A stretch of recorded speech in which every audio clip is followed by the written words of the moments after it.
Hi, I'm Georgia. And I'm Renee. And this is TiPb TV.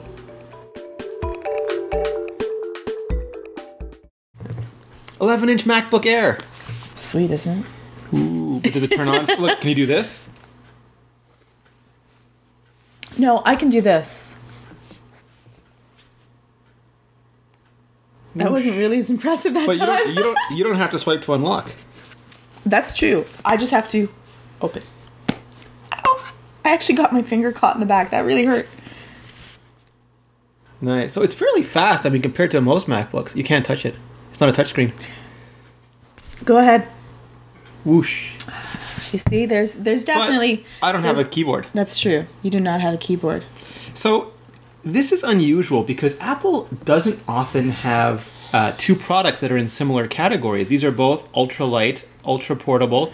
That's, barely 3 pounds. This is barely 1.5 pounds. Apple is usually so good about clearly defining their product categories, and this is actually, I don't know which one I'd rather have. And that's really what we're going to talk about. If you were thinking about getting an iPad or the new Air, which one would you get? And really, if you compare the size, they're exceptionally comparable. Yeah. This is exceptionally thin on one side, though.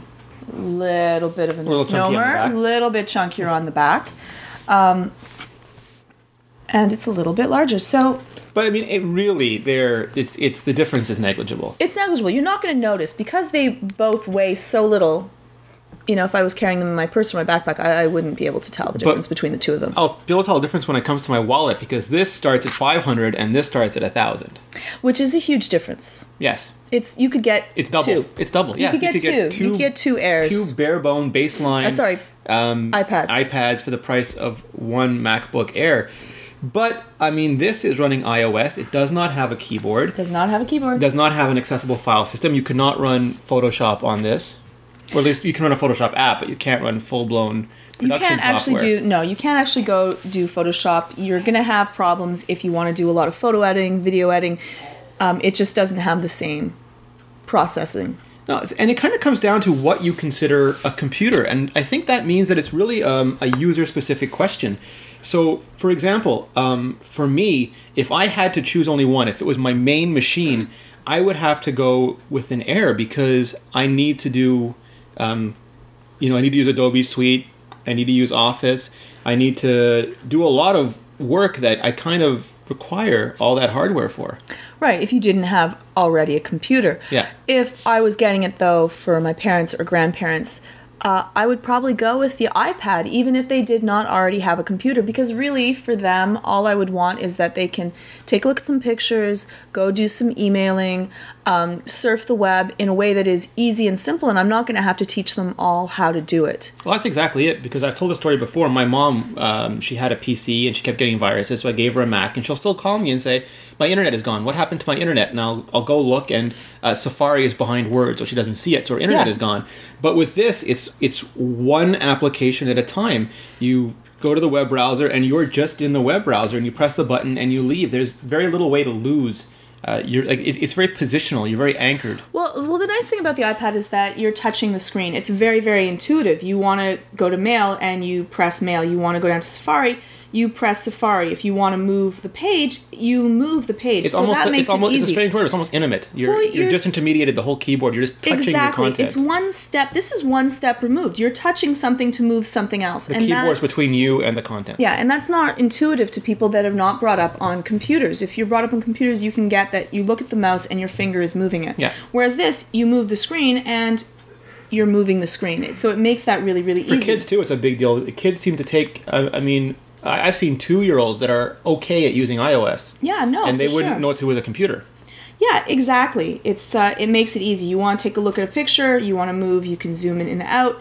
It's really simple and immediate. And it's immediate and it's fast and it works really simply. Now, what about just the basic stats on this? Like, what would be the difference between the battery life of the iPad versus the Air if you want something that's going to be able to last a good deal of time without having to charge? I mean, Apple's doing a lot of work on their batteries lately. They're spending time on battery chemistry, on battery design. The iPad will get you 10 hours of watching movies, and that is phenomenal. That is mind-boggling. 10 hours of watching movies, and they mean it. That's not a fake number. That's a pretty good number. This is good too. It will get you 4 or 5 hours. The 13-inch version gets you slightly more.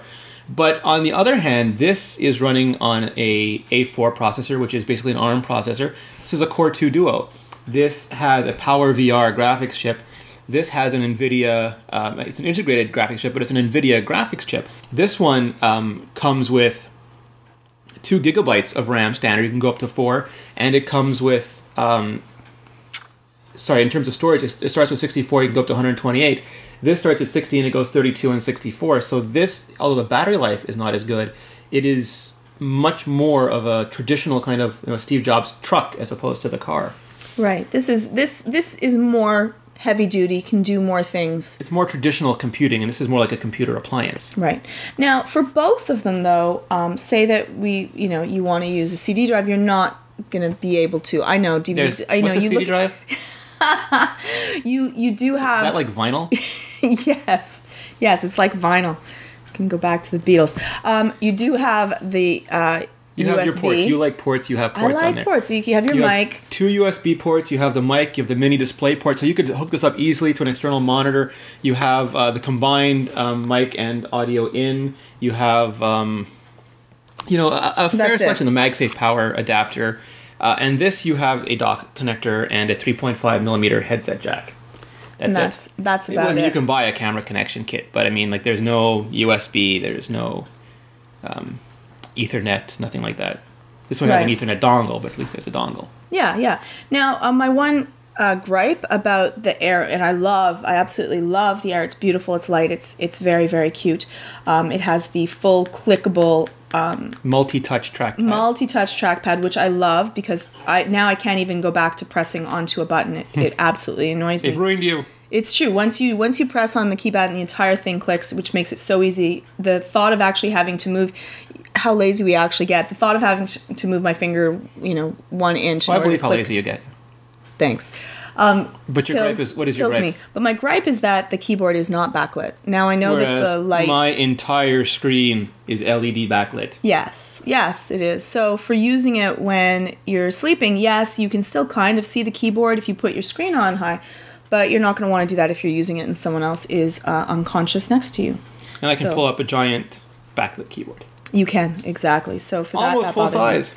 But yours doesn't have the nice clicking feel. No, it is completely tactileless. Yeah, which a lot of people actually really do like.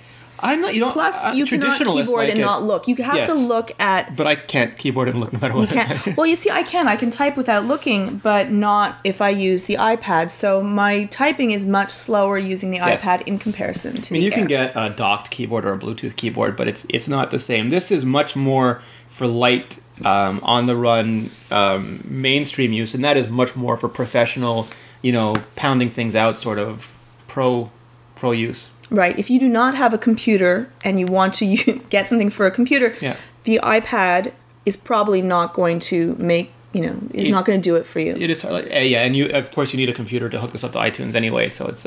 Yes, which they will do for you, but then you're going to have to constantly go back and bother the people at the Apple Store. So if you already have a computer and you really are the person who produces a lot of content, needs to do heavy work, you're going to be better off with this. Yes. If you want just to, reading, exactly what Steve Jobs said, reading movies, games, email, the basic tenets that he said the iPad would excel at, he was right. If you want to do those things, you're much better off with that. If you want to do like the video editing, the Photoshop, the high-level office kind of documentation, you will probably be happier with the Air.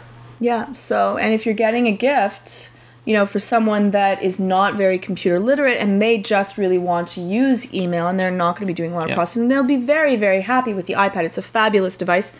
Extremely light and happy and cost effective. Really, for $500, you're getting an amazing piece of machinery. Starting $500, it goes up $100 if you want to double the memory, and then double it again for $100, and an extra $130 for Wi-Fi if you want to get 3G as well as Wi-Fi. This has no 3G option. You have to get a dongle or a card or a MiFi or something to go with it. Right. So for most people that are looking for a computer to do different computing. Oh, and you will be able to print. We would assume AirPrint. You can print. So they'll both be able to print with them, but it would be probably the Air. And if you're looking for something for someone that either has a computer already and is looking for something that's portable that they can surf the net, or if they're looking for a gift for someone that's not computer literate. Or if you wanted, have a camera and do FaceTime chat, you're stuck with this baby right now. Right now. Yeah. Yeah.